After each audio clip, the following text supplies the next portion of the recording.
Good morning, dear students. This is Bharti Jain, and I will be taking your social science classes. First of all, I welcome you all to your new class and do this very new experience of online learning. The study of ninth class needs a little bit hard work than the previous classes. You need more concentration and a systematic timetable for study. First of all, I will introduce you with the syllabus. The CBSE divided syllabus of social science into four parts. First, history, then political science, then geography, and new subject for you, that is economics. Each subject carry 20 marks and total marks 80. First of all, we will start with history. The name of the book is India and the Contemporary World First. In this book, there are two sections. First section is related to events and process. All the three themes are compulsory in this section. You would get familiarized with distinct ideologies, political declarations, revolutions, and historical evidences. Each section represents a different form of politics and a specific combination of forces. In this section, lesson 1, it is the French Revolution. In this chapter, we will talk about French society during the late 18th century.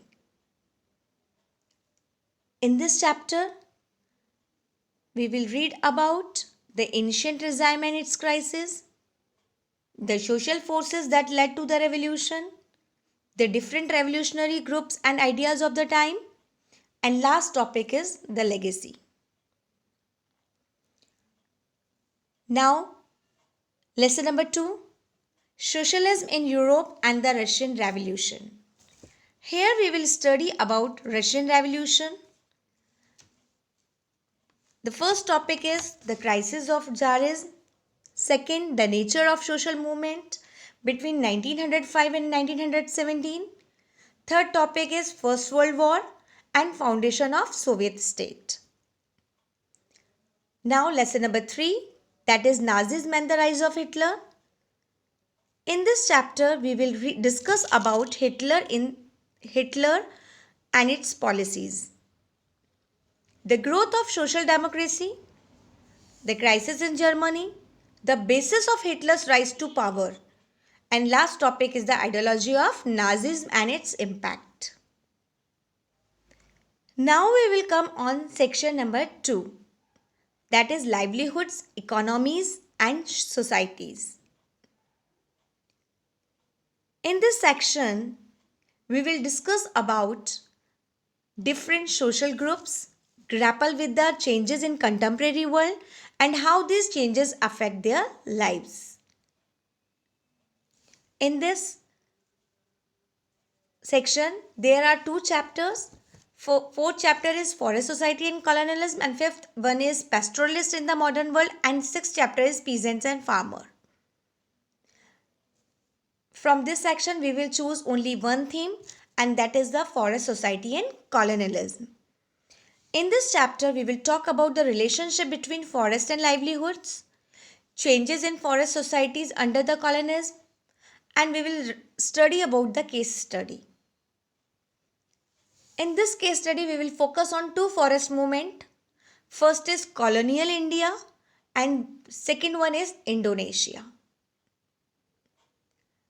In this book, map work is based on theme of chapter number 1, chapter number 4, chapter number 5 and 6.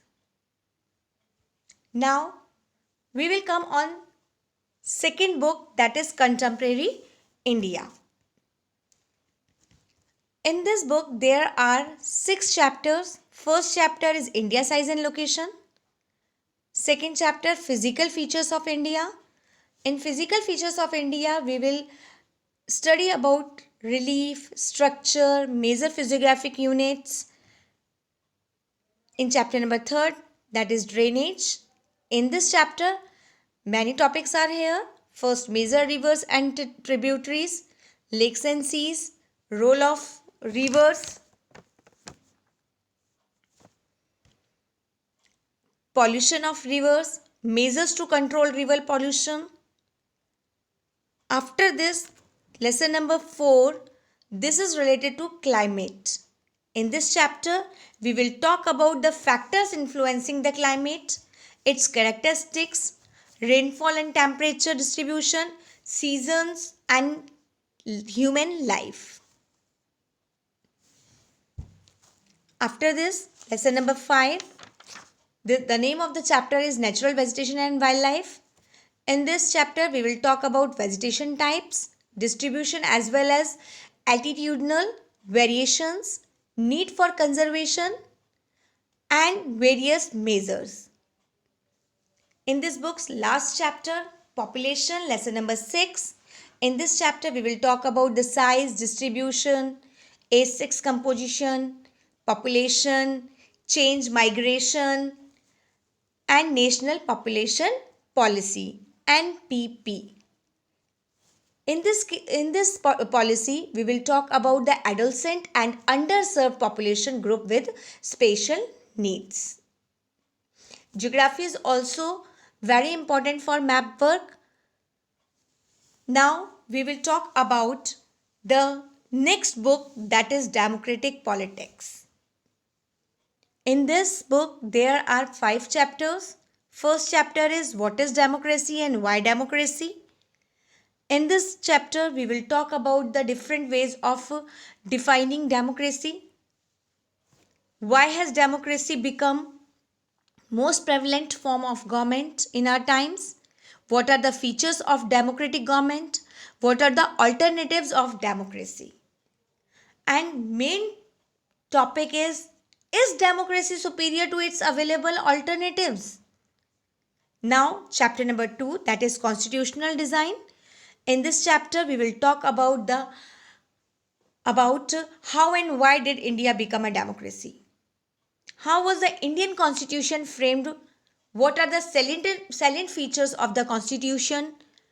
And last topic, how is democracy being constantly designed and redesigned in India?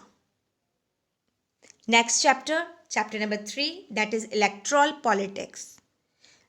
In this chapter, we will familiarize with our electoral system and reasons for choosing this. In this, there are some topics. First topic is why and how do we elect representatives? Why do we have a system of competition among political parties? How has the citizens' participation in electoral politics? All these topics we will cover in this chapter. Now, chapter number 4, that is working of institutions. In this chapter, we will talk about the parliament, about the role of President of India, the Prime Minister, the Council of Ministers, and how do these relate to one another. Now, next and last chapter number 5, that is democratic rights. This is very important chapter for our syllabus. In this chapter, why do we need rights in the Constitution? What are the fundamental rights enjoyed by the citizen under the Indian Constitution? How does the judiciary protect the fundamental rights of the citizens? Now, we will come on last book, that is economics. In this book, there are 4 chapters. This book will help you understand the concepts of demand and supply, wages, GDP, and all others financial aspect of our country. It helps build your fundamental knowledge in economics. Let me start with the first chapter. First is the story of village Palampur. In this book, in this chapter, we will talk about a small village, that is Palampur, and we will interact with the rest of the world through which the concept of production. Second chapter, people as resource. It is very important chapter of this book. In this we will introduce about the people become resources, asset, economic activities done by men and women, unpaid work done by women, quality of human resources, role of health and education. Beyond of all these topics, we will talk about the non-utilization of human resource. Now, lesson number 3, poverty as a challenge. In this chapter, we will talk about who is poor, what are the indicators, what are the absolute poverty, what is a concept but through a simple way, why people are poor, what are the unequal distribution of resources, and we will read about the comparison between two countries. Next, fourth chapter, this is food security in India. In this chapter, we will talk about the sources of food grains, variety across the nations, famine in the past of government and the role of the government in food security, public distribution system. Next topic is role of cooperatives in food security. All these topics we will cover in this chapter.